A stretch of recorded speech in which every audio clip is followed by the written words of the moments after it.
বুঝছো বন্ধু, একদিন রাত পহেলে দেখবা তুমি নাই, পৃথিবীবাসী জানবে তুমি মরে গেছো।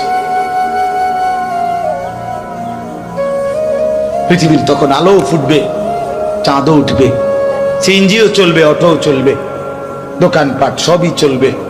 এই পৃথিবীর হই হুল্লুর হুলুস্থুল ব্যস্ততা, ধোকাবাজ এই দুনিয়া, কেউ থামবে না, শুধু তোমারে কবরে পাঠায়।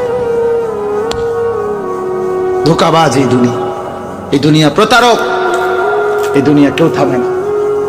সামনের সিএনজি অ্যাক্সিডেন্ট করলো, পিছনের সিএনজি থামে না, ছাড়ি দিয়ে যায় না। সামনের গাড়ি অ্যাক্সিডেন্ট করলে পিছনের গাড়ি থামে না, ছাড়ি দিয়ে যায়। স্বার্থপর এই দুনিয়া কেউ থামে না। হ্যাঁ, বাপরে দাফন কইরা এই সন্তান, এই বউ বাচ্চারাই আবার এসার পরে ওই দিনকেই ভাত খায়, তাই না?